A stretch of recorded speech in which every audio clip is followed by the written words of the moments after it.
While staying up late in the lab with Ryan Mitchell working on an experiment, a message popped up on his phone. "Reply for me," he said casually. "It's probably from Professor White." I opened his phone without a second thought, feeling relaxed and at ease, until the screen lit up and I was instantly wide awake.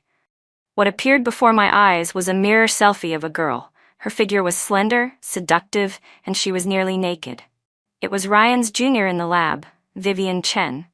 "Baby, which outfit should I wear tomorrow?" she wrote, her tone blatant and provocative. The message remained there, unretracted. Ryan, meanwhile, was quietly focused on the experiment, eyes lowered as he observed the cells, completely unaware of the silent storm that had erupted beside him. Tomorrow was my birthday. It happened to fall on a weekend. We had made plans to go to the beach to celebrate.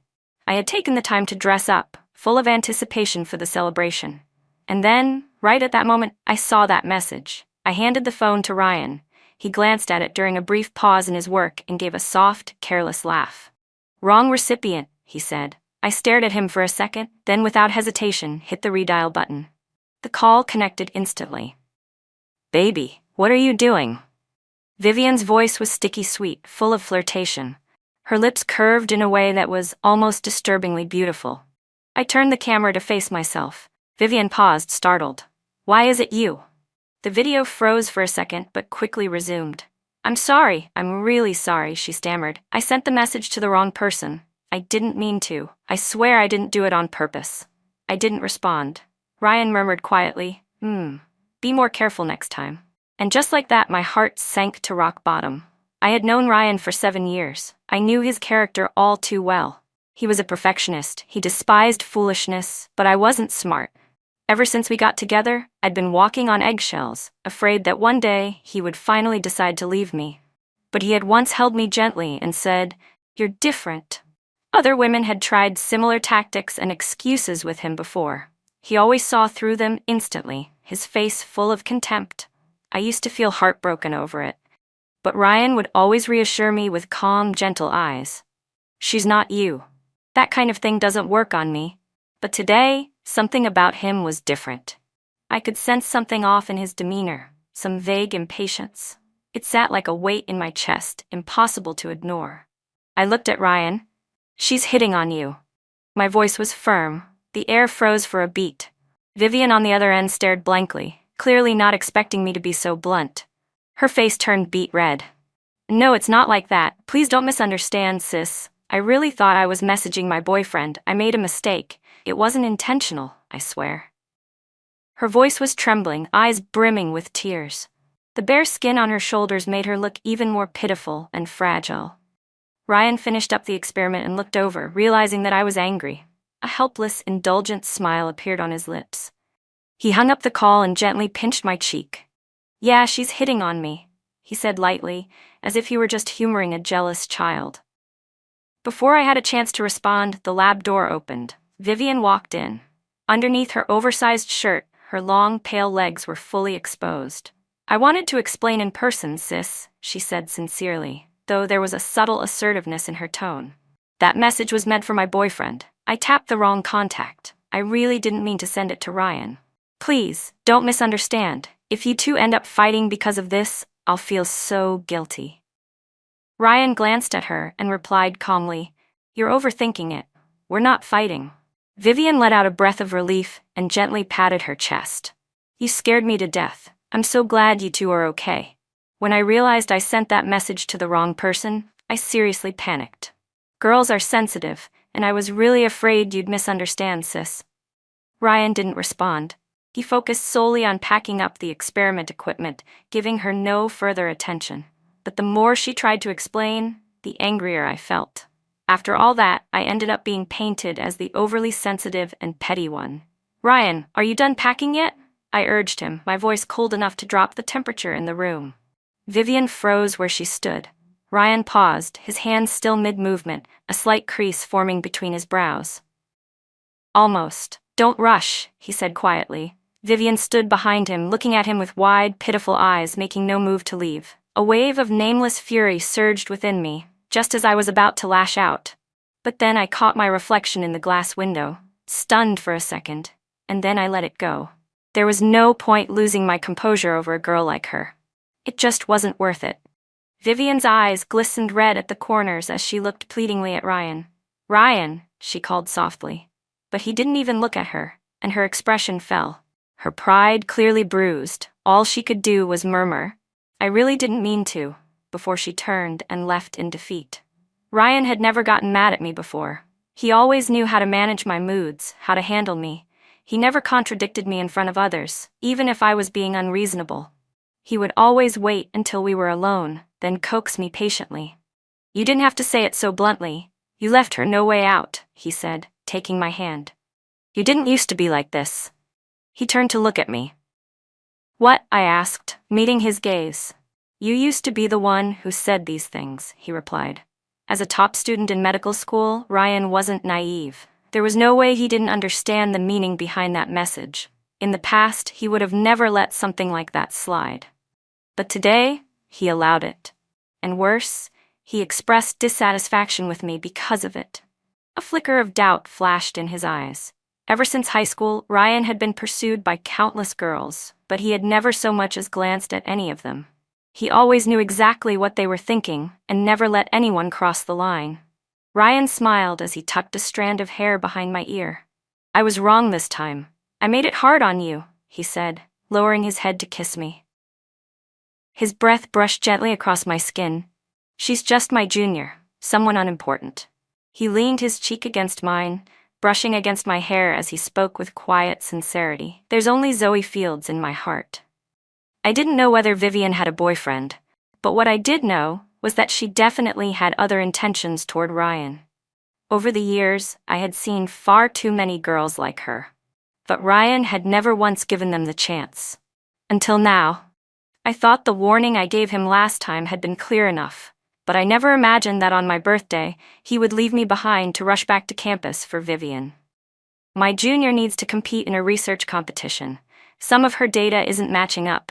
I'm going back to check it." When I woke up in bed, the only thing waiting for me was a text from Ryan. "I'll make it up to you next year for your birthday, I promise." His warmth still lingered on the sheets beside me.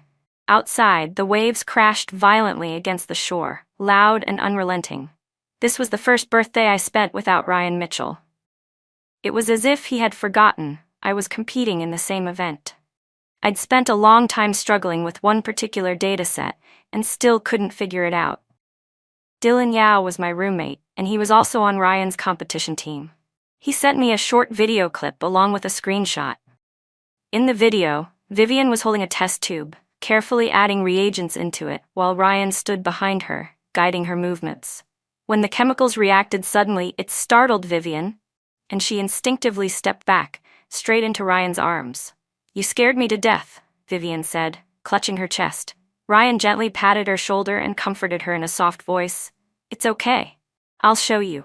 He took the test tube from her hands and began to demonstrate. Vivian cupped her face with both hands, staring at Ryan with admiration. "Ryan, you're amazing. Zoe must be so lucky to have a boyfriend like you." Her wide eyes sparkled with innocence. Her tone, sugary sweet. Ryan turned slightly and smiled, but didn't deny it. In the other screenshot, it was a post from Vivian's Moments feed. "There's no such thing as a difficult problem, so long as I have Ryan.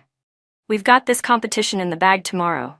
She stood beside him in the photo, holding his hand in a gesture of encouragement, looking adorably smug and confident, like victory was already hers. Ryan didn't pull away. At that moment, I went completely cold.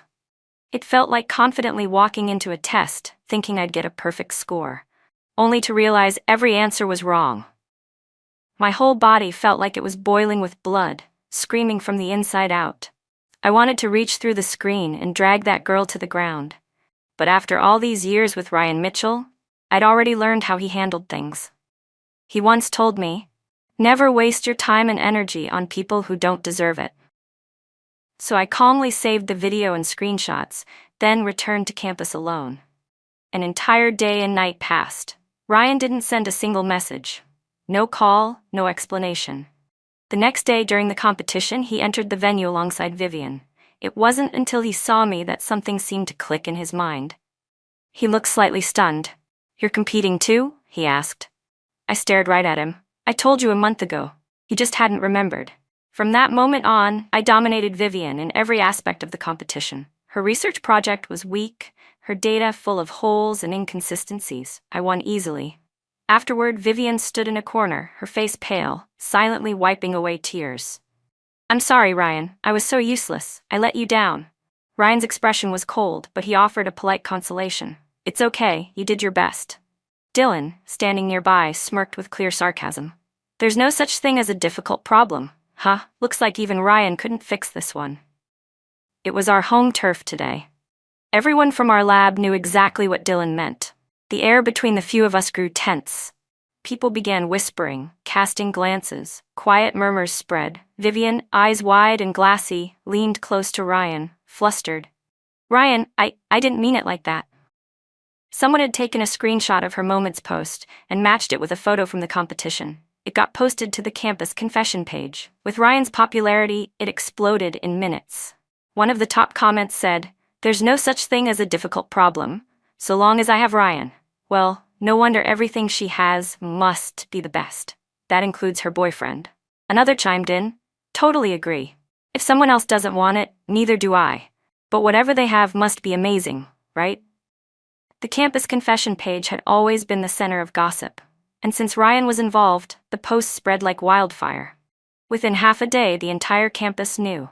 Some were watching for drama, some just wanted to stir the pot. As for Vivian, people had already dug up her identity. She couldn't even walk across campus without getting pointed at. Her face pale, eyes red and teary, she rushed back to the dorm. The moment she stepped in, one of her roommates grabbed a bottle of disinfectant spray and started spraying the air aggressively. "This room is disgusting. I'm so over it. She reeks of pick-me energy. I'm gonna be sick." Vivian lowered her head, lips pressed tight, then rushed out of the dorm. Behind her, the whispers only grew louder and more vicious. "Ah, she's disgusting." Her cheeks flushed hot with humiliation as she ran to find Ryan, who was in the lab working on another experiment. She burst into tears the moment she saw him, sobbing so hard it looked like a scene from a tragic film. Ryan had just finished a round of observations and turned his head when he noticed her sniffling quietly with her head down. "What's wrong?" Ryan asked, a frown forming between his brows. Vivian opened her mouth to speak, but before she could say anything, her tears came rushing out again. She choked on her words, biting her lip as if trying to stay strong. "Ryan, let's not talk anymore. I'm scared." Ryan rubbed his forehead, an unmistakable trace of irritation appearing on his face. He didn't question her further. He just watched her silently and occasionally handed her tissues. When her crying finally settled, Vivian took the initiative to confess. "I'm sorry, Ryan. It's all my fault. I caused you trouble. I was just so anxious. And when you helped me fix the data, I was so happy. I didn't expect your girlfriend to get so upset." She wiped her tears and spoke in a low voice, as if the weight of the world were on her shoulders. "Maybe I should apologize to her again. It really was my mistake. I shouldn't have dragged you into it." Ryan never paid attention to gossip around campus. He had his own tightly planned schedule, and never allowed anything outside of school or me to disrupt his routine. But even he understood. Once something like this spreads, it spirals out of control. Thinking of that, the coldness in Ryan's expression deepened. "Got it," he replied stiffly, his voice like ice. Later, he stood outside the library waiting for me with an umbrella. It was pouring, fat, heavy drops crashing down. He stood alone, holding the umbrella with one hand, his cool, noble presence drawing curious glances from passersby. But it wasn't until he saw me walk out that a rare flicker of a smile appeared in his eyes. "There's something I want to explain," he said with a sigh. "Vivian is just my junior. That data affected the whole group's score. I wasn't helping her personally, just the team, that's all." I looked into his eyes, hoping to find that familiar warmth again. But there was nothing. "Excuse me," a voice cut in from behind him. It was Vivian. Both of us turned to look. She stood in the rain, completely soaked, bent at a 90-degree angle, bowing deeply. Her sincerity dripped from every word, as did the rainwater streaming down her face and hair. "Yesterday's data error. I was afraid it would drag down the whole group's score. I panicked and called Ryan without thinking. It was my lack of judgment. It's all my fault. I promise it won't happen again." Please forgive me, and please don't blame Ryan. Students were flowing in and out of the library, many of them slowing down to watch the scene unfold. Vivian's face was streaked with a mix of rain and tears, her entire appearance a mess. Yet her lips were still slightly curved upward, as if she hadn't yet given up. She glanced carefully at Ryan, clearly hoping he would show her some sympathy. Ryan looked at me, then said nothing. Vivian's hope was drowned out by the rain, leaving only pitiful desperation in her expression. I raised an eyebrow. Everyone on campus knows Ryan is my boyfriend, but you still let yourself catch feelings and acted on them. That was a choice, and Ryan gave you the opening. What I'm waiting for is his apology. As for you, I'll never forgive you. Vivian clearly didn't expect me to be so direct. The rain masked the awkward contortions of her face, but her humiliation was obvious. I just wanted to apologize, she muttered. Ryan finally spoke up. She just wanted to say sorry. He knew my temperament well, how stubborn and unforgiving I could be. I didn't let go of things easily, but he was Ryan Mitchell. This was the man I had loved for 7 years, from a high school crush to a full-blown relationship in college. I had walked this path for 7 long years. I took a deep breath, swallowing down the fire in my chest. You should be thankful I have some self-control. Otherwise, the water in my thermos would be all over your face right now. I decided to give us one more chance. 7 years of love. It was hard to let that go. Just this once. You didn't have to let things blow up like this, I said. While we were eating, Ryan brought up the post on the campus confession wall. We can sit down and talk through this calmly. It's already spiraled out of control. I looked up and stared at the man in front of me, his cold, refined features. This face had captivated me since high school. But if he had truly been tainted, would I still be drawn to him the same way? Is this some kind of compliance test? I asked. You keep pushing my boundaries, daring me to swallow this down. And if I refuse, if I won't comply, then I'm the crazy one, and the one who benefits gets to stay silent. I wouldn't let myself become that kind of person. He only started solving the problem once it became inconvenient for him. Ryan slowly picked the scallions out of my mushroom soup and placed the bowl in front of me. Because of this whole thing, it's been hard for me to move around campus. A lot of people saw what happened in the rain yesterday. They're probably saying you bullied your junior. His face was calm, no cracks in his expression, like he was genuinely looking out for me. He looked me directly in the eyes, waiting patiently for my response. Ryan had always been composed and rational, and I never believed in fighting for love like it was some competition. This was the first time we'd had conflict because of another person. Ryan, I said softly, I've loved you for 7 years. I loved the version of you that stood out from everyone else, the one who held himself to a higher standard. His expression shifted ever so slightly. He hadn't expected me to say that. I might love you forever, but this heart of mine still belongs to me. I want a relationship that's pure. I want you, the Ryan who's clean and principled. If you choose to walk away, I won't stop you. But I won't let my life revolve around you anymore. After a long pause, Ryan lowered his head. I know, he said quietly. I've always known. His voice was low, thick with resignation. After that, Ryan didn't give Vivian even the faintest illusion to hold on to. She had always been mediocre in her coursework, and soon the entire research team began excluding her. She used to rely on her connection to Ryan to borrow lab equipment and get ahead. But now, no one even looked her in the eye. I didn't need to say or do anything. In a time when emotions seemed cheap, people had somehow grown a sharper sense of morality. No one had sympathy for someone who tried to sabotage a relationship. Whether in the dorm or out on campus, people would whisper and point whenever Vivian walked by. She couldn't bear the stares and judgment. Most days, she just hid under her blanket, crying silently. Within 2 weeks, she had lost noticeable weight, her face drawn and tired. The next time Ryan saw Vivian was at the lab's waste disposal station. It was a scorching hot day. She was wearing a short skirt, crouched down in the middle of a pile of discarded experiment materials, frantically searching for some data her team had thrown away. Her pale legs were scratched and bleeding in places, the bright sunlight making the wounds look even more jarring. Ryan had come to dispose of some broken lab equipment and saw her right as he walked in. Not even bothering with the fragile items in his hands, he rushed forward and yanked her up from the ground. "Are you crazy? Do you have any idea how dangerous this stuff is?" His tone was sharp, full of worry and frustration.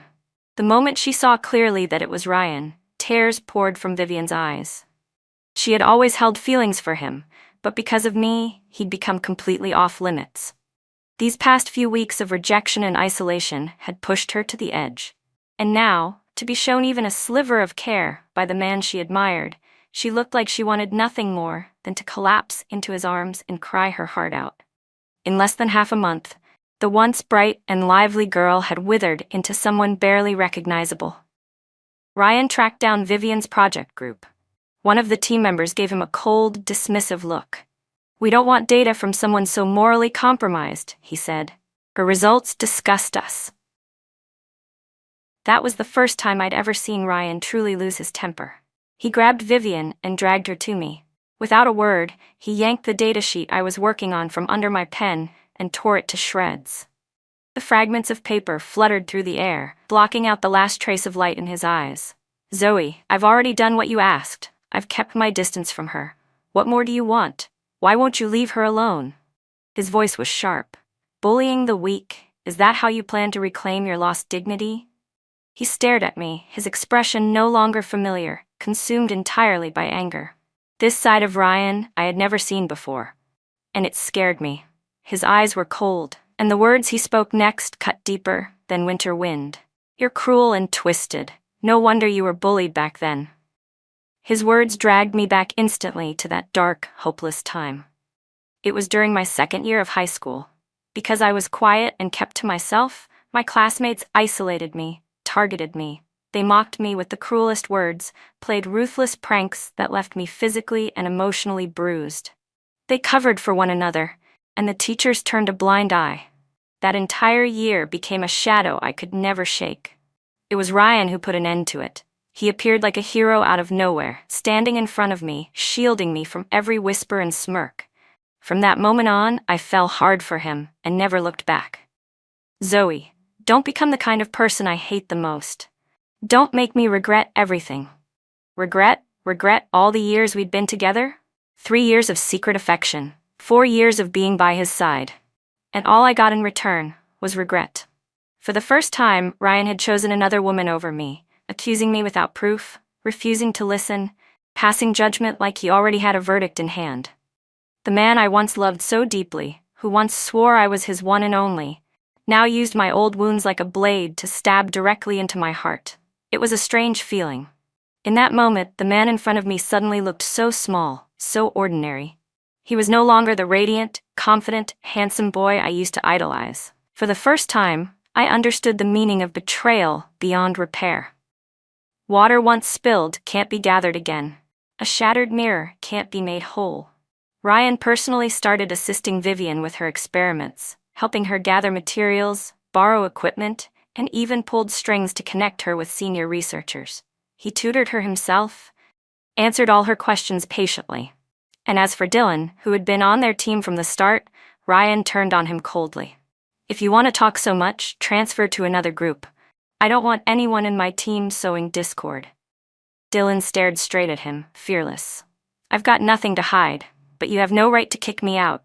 You can lack integrity if you want, but Zoe deserves to know the truth. She has a right to it." Ryan gave a dry, humorless laugh. "If you're that righteous, go join her team. Clearly this group's beneath your greatness." "I am the team leader," he added flatly. "I've already submitted your transfer paperwork to the department and got it signed. You're out, effective today." Dylan's eyes widened in shock. "Ryan, how could you?" Everyone knew that once a research team was formed, unless there were extreme, unavoidable reasons, members couldn't just be removed halfway through. Doing so could delay their thesis, even affect their ability to graduate. Reassigning meant starting from scratch, and now, with just a few words, Ryan had kicked him out. Dylan couldn't believe it, that Ryan would really do this for Vivian. Ryan's voice stayed cold. "If you're willing to expose your teammates' personal business so easily, who's to say you wouldn't leak lab data too? A person with no professional ethics has no place in my team. Ryan's decision was final, just one sentence, and Dylan had no power to fight it. He quietly began packing up his things. The other group members exchanged glances, but didn't say a word. When I saw Dylan, I hadn't even opened my mouth before tears the size of raindrops welled up and spilled down my cheeks. But he stubbornly wiped them away, forced a smile, and waved at me. "Hey, looks like we're teammates now." Dylan and I ran back and forth between offices, trying to get the school to reverse the decision. But every time, we got the same answer. The team leader had firmly refused to take him back. Ryan was determined. I knew he was waiting for me to come to him personally. He was far more calculating than his gentle exterior let on. We were at a standoff. But time was running out for Dylan. He couldn't be away from a research team for too long. Just as I was preparing to give in first, Vivian suddenly came looking for me. "Ryan asked me to come get the experiment notes you were holding on to," she said sweetly, "and the data he helped organize for you. I need it for my own project now." If there's one thing Ryan mastered perfectly, it was the art of psychological warfare. I gathered everything related to his work and handed it all to Vivian. She took it, then pulled out her phone. "Sis, why don't we add each other on WeChat? Just in case Ryan needs anything later, I'll be the one you can contact." I couldn't help but laugh. "No thanks, I wouldn't want my phone getting contaminated." Her smile faltered for a second, then returned like nothing happened. "But Ryan said he wants some time to cool off. If there's anything later, he told me you should go through me." I nodded. "Sure, just wait here a second." Then I turned around, went back to the dorm, and gathered every single thing related to Ryan. Dylan tried to stop me. "You don't have to do this. After all these years with him, it's not worth it, not for Vivian." "Worth it or not," I said, "depends entirely on who it's for. The Ryan I knew before, he was worth loving down to the dust, but the one now, he doesn't deserve it." I handed the entire box over. "You can take the trash with you, too." Vivian held the box in her arms, her eyes and mouth betraying a quiet smugness. "Thanks, sis. I'll personally give everything back to Ryan." I smiled. "You're welcome. Whether it's a man or garbage, you're free to take it all. A real recycling queen." Watching her expression stiffen, I shut the door behind her, feeling wonderfully at peace. Ryan had been waiting for me to apologize first. But why should I? I blocked and deleted all of his contact info. He had his pride. I had my dignity. After that, we never spoke again. I even begged my advisor to step in and help get Dylan reinstated to the group, but Dylan refused.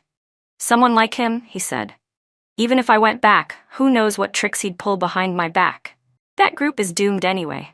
I'd rather take the loss now than risk getting burned later. I'll just start over, it's fine, I'm not afraid. But I will be counting on your help." His confidence was genuine. Still, I couldn't shake my guilt. I gave him all the notes and organized data I had. Even though it was thorough, it was still tough for him to digest. But to his credit, he worked hard, and before long, he caught up with the rest of the group. Meanwhile, the gossip about Ryan and Vivian exploded all over campus. There was the double seat at the front of Professor Harper's open lecture. The matching couple rings on Vivian's hand. Their side-by-side photo at the medical forum. Matching couple outfits at the dining hall. Posts about them kept flooding the campus confession board. Guess the side chick won after all. Props to her. She replaced the main lead like it was nothing. "She's good, really good. When's Vivian starting her masterclass?" Dylan ran over and showed me one of the posts. "They're making it this public? Are they doing this just to humiliate you?" "I remember Ryan used to be super low-key," he muttered. "What happened to him?" In every photo, no matter the angle, Ryan and Vivian looked intimate, like a couple in the thick of new love. My eyes locked on those matching rings for a long, long time. That ring was the one Ryan had crafted by hand for our 1-year anniversary. When I was packing up my things, I hesitated for a long time before deciding to keep it. But now, the other half of the matching rings belonged to someone else. The one on my hand no longer held any meaning. It hit me all at once. When had he changed?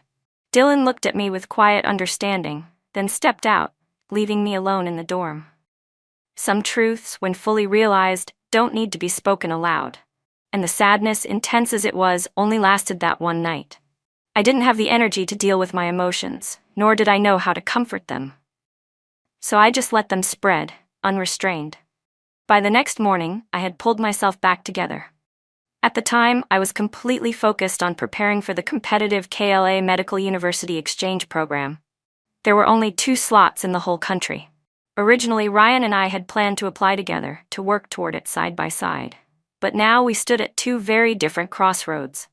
My advisor was a strange old man, famously eccentric and withdrawn. He never attended school events, public lectures, or forums. He lived solely for research. Because of his prestige, the school let him be. People called him Professor Gu, short for Gudao, which sounded like Lone Island, a name that oddly fit. In some ways, he reminded me of myself. When he saw me in the lab, Professor Gu frowned deeply. "Didn't I give you a few days off?" He had heard about what happened with Ryan and had even texted me to take a break. I smiled. "My future matters more than anything else." He stared at me for a long time, then finally sighed. "If you can figure that out on your own, good. Go on, get to work." As I turned to leave, I heard him mutter under his breath behind me, "Men are no good anyway. A test tube's more reliable." I couldn't help but laugh. Had he forgotten he was a man too? Days and nights blurred together in a frenzy of experiments. I lost all sense of time, which was just as well. At least I didn't have time to wallow. Only once the selection results were finalized did I finally breathe again. As life returned to normal, I started noticing odd looks from the people around me. Ryan had come out publicly to defend Vivian, and public opinion was beginning to shift. The photo of her bowing in the rain went viral. Rumors about me started popping up again. As I walked across campus, I overheard a group of girls gossiping behind me.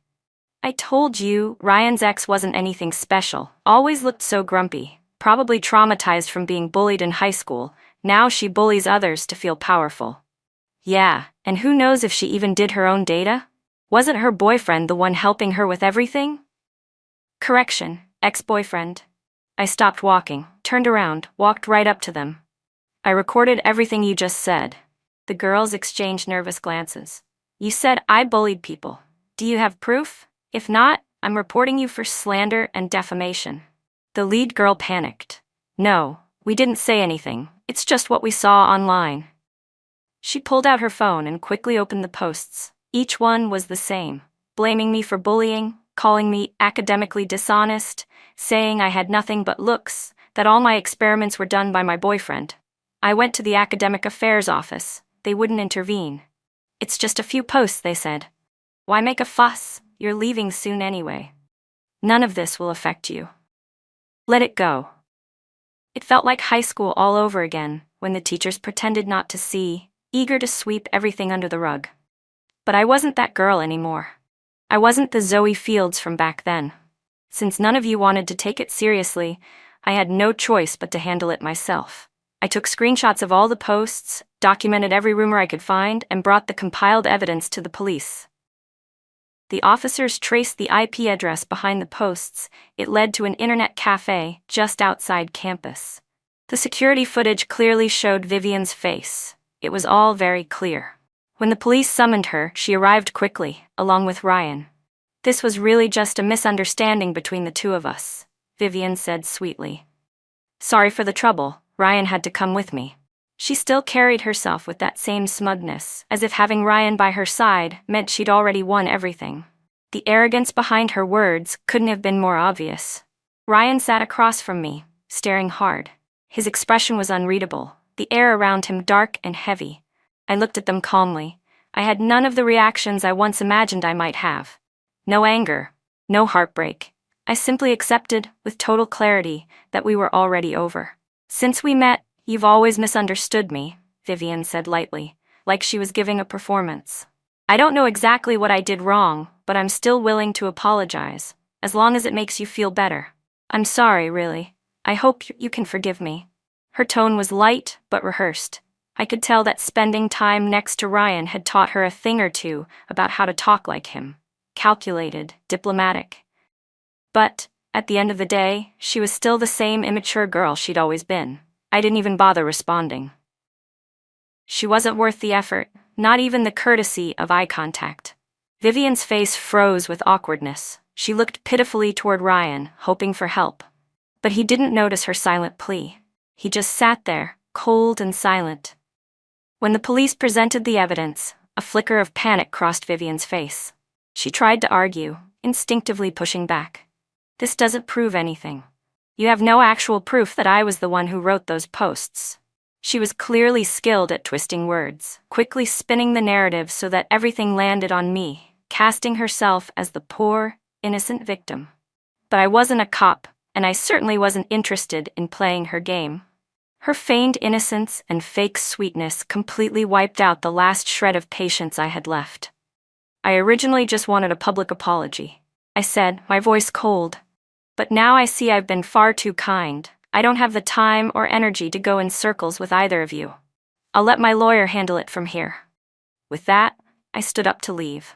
Ryan, who had been sitting stone-faced this whole time, suddenly looked up, his eyes flashing, and asked something else entirely.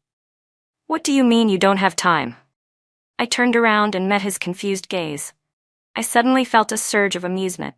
You really have been busy lately, I said, glancing pointedly at Vivian beside him. Then I added helpfully, the KLA exchange program results are out. You didn't make it. I leave next week, I said lightly, so no, I really don't have time to waste on petty drama. The way Ryan's face slowly stiffened gave me more satisfaction than I'd expected. Vivian, on the other hand, seemed quietly thrilled. Then congratulations, Zoe. I'll take good care of Ryan for you while you're away. Ryan's expression shifted to shock. Why didn't you tell me any of this? I frowned. Why would I? It's my business. What does it have to do with you? I emphasized that last word, relationship, so hard it could cut glass. Whatever reaction he'd been expecting, it wasn't that. His stunned look vanished in an instant. I pulled out the official admission letter and held it up with a calm smile. After all we've been through, you should at least say congratulations, don't you think? The tension around Ryan thickened.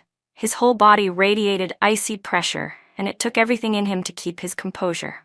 Zoe, he said tightly, I'm your boyfriend. I let out a soft laugh. Ryan, have you forgotten? We broke up. His jaw tensed. I never said we broke up. I thought we were just taking a break. I couldn't help myself. I burst into laughter. Are you serious right now? You and your new girlfriend are out here playing house. When you were flaunting your relationship all over campus, you called a cold war between us? Was I supposed to stand still, waiting for you to change your mind, hoping one day you'd decide to grace me with your attention? Ryan Mitchell, you're not that irresistible. You're not worth me standing in place and waiting for. With every word I said, his face darkened further. By the time I finished the last sentence, his expression completely crumbled. Weren't you the one who told me not to waste time on people who aren't worth it? I looked him in the eyes. What? Did I not learn the lesson well enough? He froze in place, eyes clouded with a sudden, heavy regret. Ryan stood downstairs from my dorm, day after day, attracting stares from everyone passing by. He had been there for 3 days already. Dylan returned from the dining hall carrying takeout. I was zipping up my suitcase. Wash your hands. Come eat. Did the cafeteria run out of salt today? I asked after a bite. He glanced out the window. It's raining. He's still standing there. No umbrella. I didn't reply. I just stared at the scallions floating in my mushroom soup. I had picky tastes. I liked the flavor of scallions in mushroom soup, but didn't like eating them. Back when I used to eat with Ryan, he'd always patiently pick them out for me. Now I just stared at that bowl for so long my eyes began to sting. There were too many scallions. I didn't even feel like eating anymore. So I grabbed my umbrella and went downstairs. Ryan stood there in the rain, stripped of all the pride and shine he used to carry. The downpour washed away every trace of his elegance, leaving behind nothing but exhaustion and despair. I never cheated on you, he said, his voice trembling. I couldn't tell if it was rain or tears running down his face. I never wanted to break up. I never crossed any lines. Nothing ever happened between me and her. I held the umbrella above myself. I didn't have the slightest intention of sharing it with him. Ryan, you and your precious little lab partner were glued at the hip. Those couple photos of you two went viral all over the campus forum. Did you not see them? I looked down at his right hand, the matching ring still on his middle finger. You gave her the same ring you gave me, And you think that's not crossing a line? I pulled the ring from my pocket. Since it already belongs to someone else, I have no reason to keep this anymore. Without hesitation, I tossed it into the bushes beside the walkway. It disappeared into the greenery, swallowed by the rain and leaves.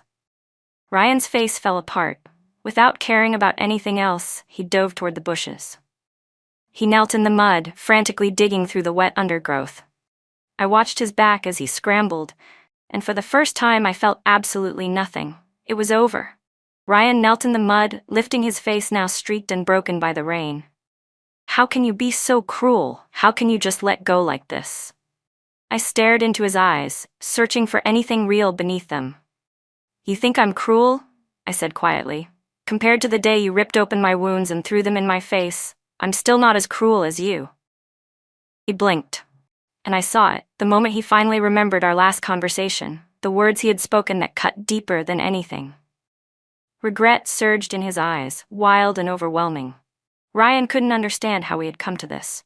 He had always believed things between him and Vivian were clean. He thought defending her was just about standing up against bullying. During our Cold War, he'd used her presence to provoke me, just to force me to lower my pride. He never expected it would go this far. He couldn't understand why I was so resolute, why I truly wanted to break up. For a moment, he even wondered if I had someone else, and was just using this as an excuse. But the thought lasted only a second before he dismissed it. He knew me too well. Once I made up my mind, nothing could change it. Ryan had always believed that I loved him, that my love was so firm, so steady, that it would never waver. But he'd forgotten something crucial. I've never been the kind of person who knows how to surrender. From beginning to end, it was all a mistake. Yes, he made a mistake, and for that mistake, he paid a price far too high, one he could never undo. There would be no second chance. We're breaking up. Ryan finally heard those words from my lips. He was still crouched in the rain, searching desperately for that ring. I had run out of patience and turned to leave when Vivian appeared out of nowhere. She had no umbrella, and she rushed up from behind and hugged Ryan tightly. Ryan, let's go home. It's just a ring. I'll make you a new one myself. Ryan's body suddenly stiffened. Then, in a violent motion, he shoved her to the ground. Grabbing her wrist, he tried frantically to rip the ring off her finger. Tell me, where did you get this ring? Vivian cried out in pain, trying to pull away, but Ryan only tightened his grip. What are you talking about? She stammered. I bought this myself. That one sentence was like a lifeline to Ryan. He turned to me, breathless with hope. You heard that, right? It wasn't from me. Nothing ever happened between us. It was all a misunderstanding. But it didn't matter anymore. When I didn't react, he dragged Vivian forward, trying to force her to apologize. Her hair was a mess, her cheeks soaked with tears. I'm sorry, Zoe. I'll do whatever it takes. If it makes you feel better, I'll kneel right here. Still playing the same pitiful game. Go ahead and kneel, I said coldly, but I still won't forgive you. Vivian froze, stunned by my indifference. Then I turned to Ryan. So this is the weak person you were defending? I looked him straight in the eyes. You knew from the beginning she wasn't really weak. She's manipulative, calculated, and you chose to ignore it. Ryan's breath hitched. A flush crept up his neck, and his eyes brimmed with the realization he could no longer deny. He finally understood. There was no going back. Still, he pulled me into his arms, clinging to me tightly, whispering over and over again, I didn't cheat. I don't want to break up. Please, please give me one more chance. Just one. I pushed him off me. Why should I forgive you? He refused to let go. I didn't do anything. I gave a short, bitter laugh, like he'd just told a joke. So what? Does that change anything? You knew Vivian had feelings for you, and you still let her cross the line. You knew I wouldn't back down easily, and you still kicked Dylan out of the group just to pressure me. You knew how to get to me, so you sent Vivian to collect your things. You knew what kind of pain I'd experienced before, and you used it against me. You knew everything, and you still did it all. Tears finally slid down my cheeks, even though I had promised myself not to cry again over this. I couldn't help it. I warned you, Ryan. He swayed unsteadily, then finally muttered the words he should have said long ago. I'm sorry, I swear. I never had feelings for her. I've only ever loved you. I was arrogant, I never meant to hurt you. But none of it meant anything to me anymore. The damage was already done. There was no point pretending remorse could fix it. Maybe he was telling the truth. Maybe he really didn't love her. But I wouldn't make the same mistake twice. And I wouldn't give anyone else the chance to hurt me again. Ryan didn't want to break up. In the few days before my departure, he stayed close to me, never more than a few steps away. As for Vivian, Ryan posted a formal apology on both his Moments feed and the campus confession wall. Overnight, she went from being the darling of the gossip circle to a pariah. Before leaving, I contacted my lawyer and had them draft an official cease and desist letter. I had it delivered to him. Even though it wouldn't change anything, that legal letter clearly scared him. When he came to see me afterward, dark circles loomed under his eyes, and even heavy foundation couldn't hide how worn out he looked. "I've known about you since the first day I got in," Vivian said. I was slightly surprised. "Ryan was waiting for you. I asked him for directions. He pointed me the way. I wanted to add him as a contact, but he said no. Then I saw you." Her tone shifted, mocking, bitter. "The moment he saw you, he smiled and asked what you wanted to eat. But you didn't look at him, not once. You just kept reading your documents." Vivian sneered. "A guy like him, you were never good enough for him. I was just a few years late in meeting him, that's all. Otherwise, I never would have lost." She sounded like she had finally found an excuse to justify everything. I stirred my mushroom soup, calmly finishing the last spoonful. Turns out, even without scallions, it still tasted just as good.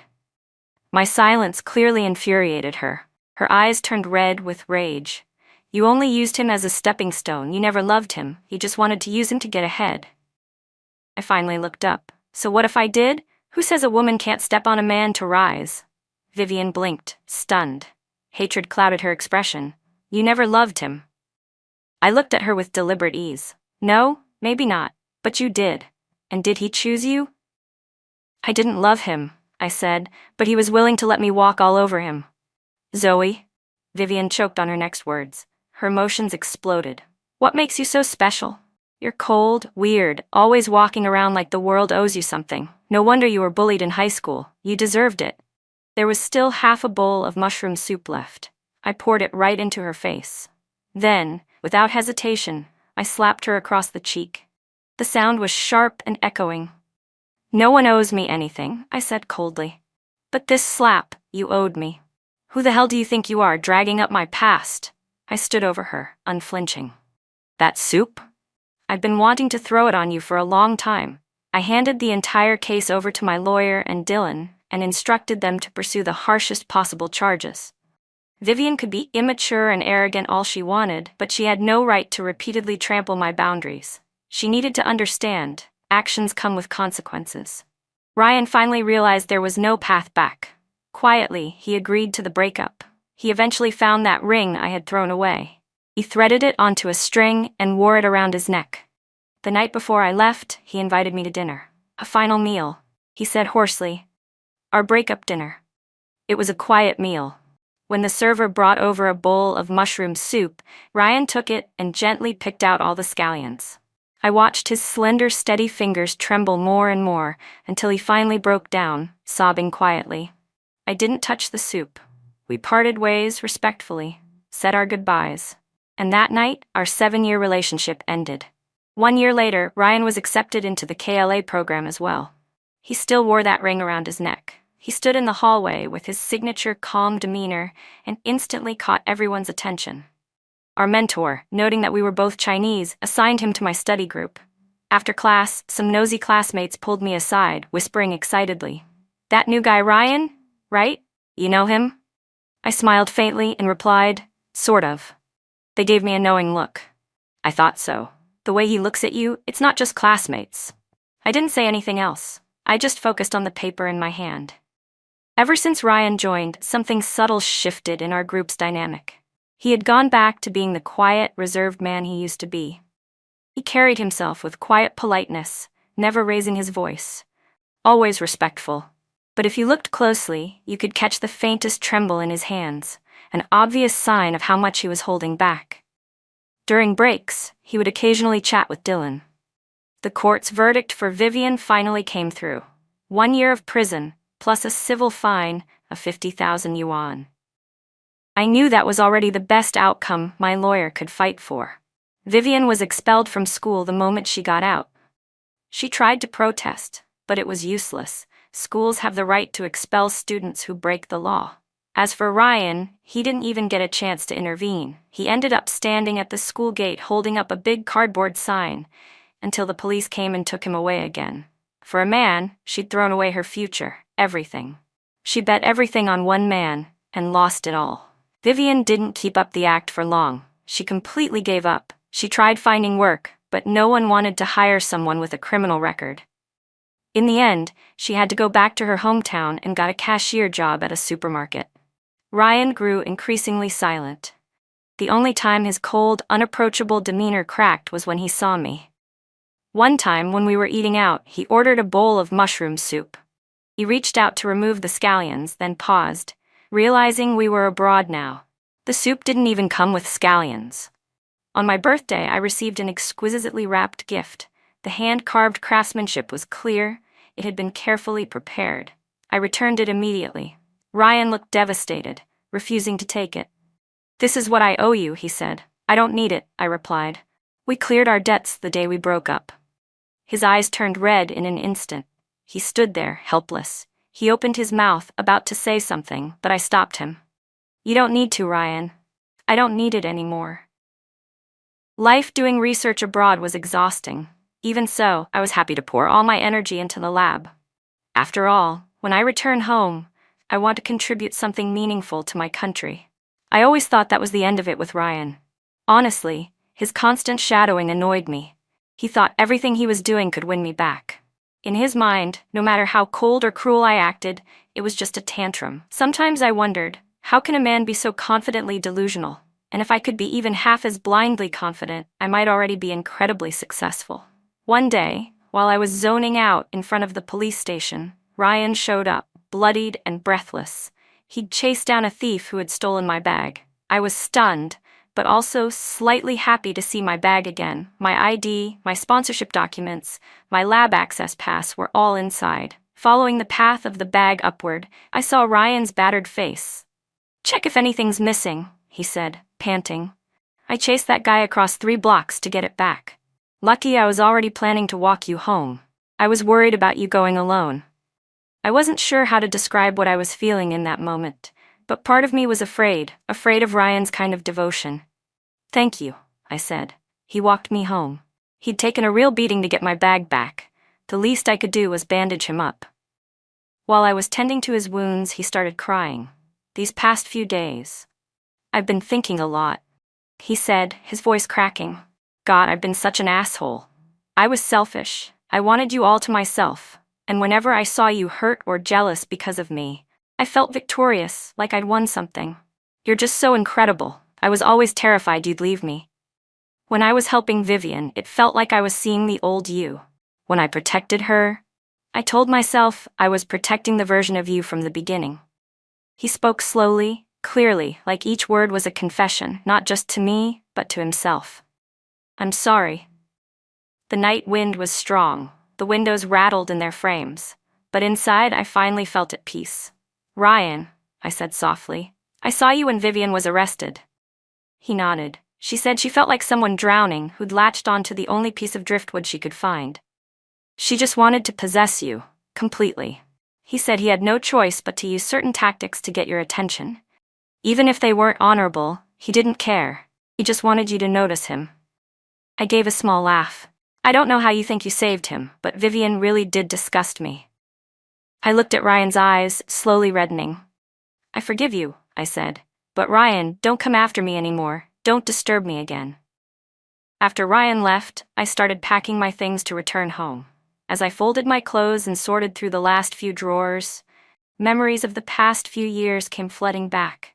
I had fallen for him at first sight, and in the end, I let him fade back into the sea of people. That first sprout of youthful love had blossomed, but the fruit it bore was bitter and hard to swallow. But it's okay. I only took one bite. Ryan's perspective. Standing on the side of the street, Ryan stared as the city slowly lit up. One street lamp at a time glowed to life, casting golden reflections over the stream of cars moving back and forth through the night. He didn't know where he was supposed to go. He didn't know where home was anymore. He kept replaying that last moment in his mind, her face calm and unreadable, filled with neither love nor hate. She had smiled faintly at him and said, "Ryan, there's no going back for us." Ryan regretted everything. It wasn't supposed to end like this. Not like this. He had ruined it all. His foolish pride had made him believe that hurting Zoe would somehow draw her closer, that she'd depend on him more because of it. In the end, he had only proven how unworthy he was. If only he hadn't indulged Vivian again and again. If only he had stood by Zoe when she needed him the most. If only he'd protected her, the way she always protected herself. Ryan knew it in his gut. This was the last time he would ever see Zoe. She was about to return home to blue skies, to white clouds, to a brand new life. And he had nothing left but the wreckage of what could have been. Top of form, bottom of form.